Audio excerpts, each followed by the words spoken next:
Miris orang kayak gitu tuh, cuma pengen naikin diri dia dan menjatuhkan orang lain. Padahal dia nggak ada urusan loh sama Puji, tapi dia nyebarin chat Puji sama karyawannya alasannya karena kasihan. Netizen malah kasihan sama lu, Mbak. Hola netizen yang tercinta, Marissa Icha jadi perhatian publik setelah dikabarkan berseteru dengan Fuji. Perseteruan itu diduga dimulai dari ketidakhadiran Fuji di acara ulang tahun putri Marissa Icha. Mereka semakin jadi sorotan setelah ada salah satu teman Marissa Icha yang membocorkan kata-kata kasar Fuji ke salah satu karyawannya. Hal itu tentunya mempengaruhi citra Fuji di mata banyak orang. Perseteruan antara Fuji dan Marissa Icha berbuntut panjang, berawal dari Fuji yang tidak hadir ke acara ulang tahun anaknya. Kini Marissa Icha dituding menjadi dalang isu Fuji tidak bayar gaji karyawannya. Awalnya media sosial dihebohkan dengan kemunculan unggahan dari akun Instagram @hey_tj.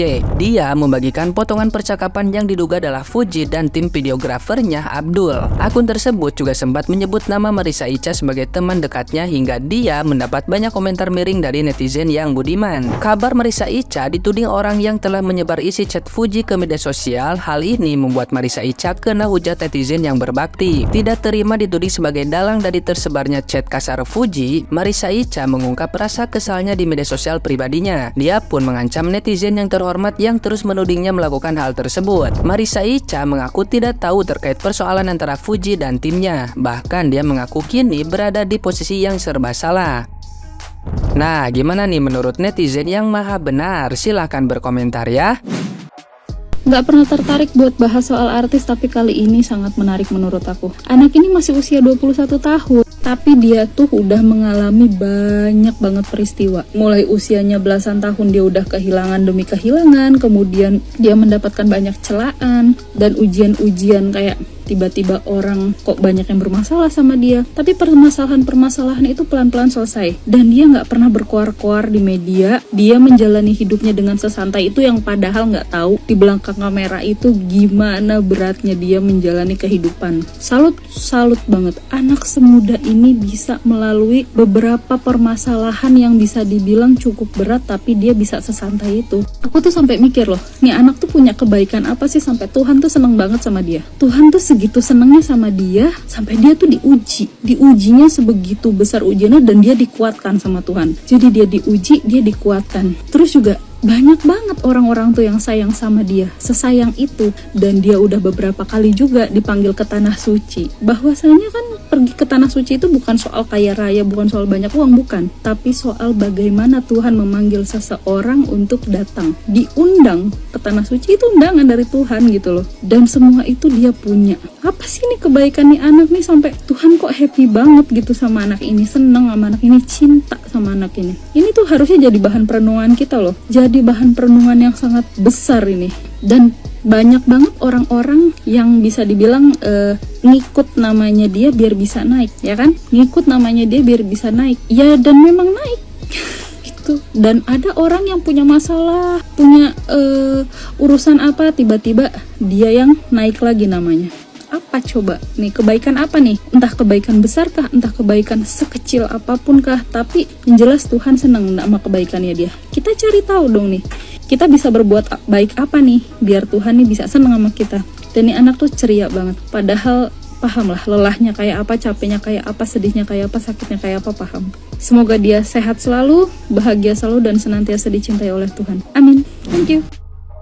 Guys, kenapa sih orang-orang ini berusaha menjatuhkan si Fuji? Yang bikin gue bingung dan heran sekarang itu, ada satu karyawannya itu menyebarkan chat pribadinya dengan si Fuji, ya, supaya dilihat orang bahwa si Fuji itu di depan kamera baik, tapi di belakang kamera itu kasar banget. Dul, bos mana yang gak marah, Dul? Kalau karyawannya itu melakukan kesalahan yang diulang-ulang, sudah dikasih tahu tapi tetap aja diulang kesalahan dan ngeyel, Dul. Kalau gue jadi bos pun gue bakalan marah. Dul, lu tahu nggak sih perbuatan lu seperti ini tuh udah salah banget. Lu niatnya menjatuhkan si Fuji, tapi lu nggak tahu bahwa perbuatan lu ini dapat menjatuhkan diri lu sendiri, dapat merugikan diri lu sendiri. Kenapa? Kedepannya kalau lu cari kerja, lu ngelamar kerja, orang bakalan mikir karena ada kejadian seperti ini. Ini orang bisa diterima kerja apa enggak ya? Soalnya diomelin karena kesalahannya aja udah nggak terima gitu loh. loh. Terus ya Dul, pamit kerja, resign kerja, selesai kontrak kerja itu ada aturannya, nggak bisa langsung pergi gitu loh. Ya ada omongannya. Menurut Koko ya, isian chat dari si Fuji itu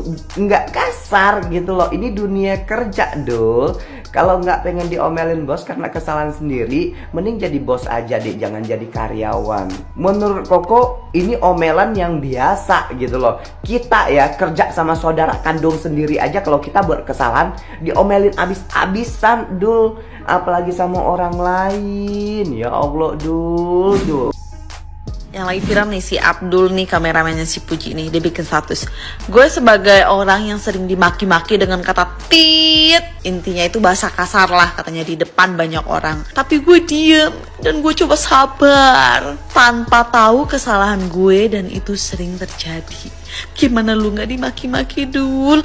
Lu ngelakuin kesalahan tapi lu kagak tahu kesalahan lu apa. Aduh, gimana ini si Abdul. Terus orang terdekat sebenarnya juga udah pada tahu kok, tapi nggak ada yang berani untuk speak up aja.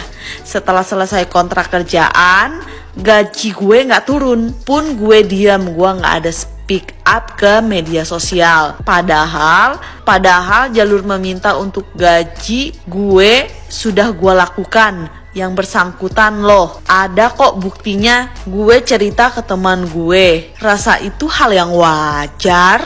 Emang salah gue sebagai manusia bisa curhat buat ngeluapin isi hati gue? Emang gak boleh? Dan ternyata terus itu salah gue. Karena sudah terlanjur jadi semuanya kayak salah gue. Udah ya, gue jelaskan di atas. Yang maksudnya tuh jelasin apa sih? Gue aja yang bacanya, gue coba menelaah ini. Maksudnya tadi gue udah ngejelasin di atas, tapi poin intinya itu apa gitu loh. Pusing gue ini orang, aduh bahaya banget lah ini, aduh. Gak mungkin lah orang marah-marah tanpa sebab, pasti ada sebabnya, gak mungkin. Lebih baik lu dulu introspeksi diri gitu loh. Kalau emang kerja yang bener, kalau emang berhenti ya udah berhenti gitu. Jangan dikit-dikit speak up, ya mentang-mentang si Fujinya viral ya, jadinya bisa ke up. Tapi kan sekarang lu juga yang dirugikan kan? Lu kan yang dicaci maki, Dul. Oh, jadi ini bocahnya yang gara-gara chat kasar. Kalau orang pabrik ketawa lihat ini.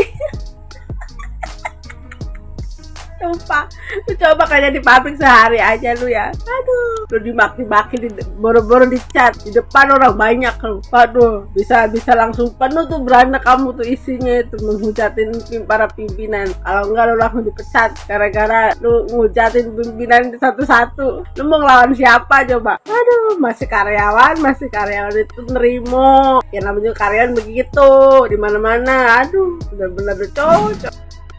Ternyata orang sebelah tadi guys yang nyebarin chat Fuji itu, apa tujuan dia tuh? Ya tujuannya cuma buat ngedompleng aja sih. Pasti dia tuh cuma numpang beken sama Fuji biar followersnya banyak, biar dia diundang ke TV-TV. Miris kali orang kali gitu. Miris orang kayak gitu tuh, cuma pengen naikin diri dia dan menjatuhkan orang lain. Padahal dia nggak ada urusan loh sama Fuji, tapi dia nyebarin chat Fuji sama karyawannya alasannya karena kasihan. Netizen malah kasihan sama lu mbak, saking pengen terkenalnya lu nyenggol-nyenggol orang, jatuhin orang. Jahat kali ku tengok orang ini. Panas ya ngeliat rezeki orang. Astaga, yang lu jatuhin malah sekarang dapat imbalannya dari Allah yang baik. Dia dikasih 100 juta sama Dr. Oki. Dia dikasih liburan sekarang, lagi happy-happy Puji. Lagi happy-happy dia di Eropa. Lu sibuk jatuhin orang. Udah dapat followers berapa ribu sekarang, Mbak? Miris kau nih.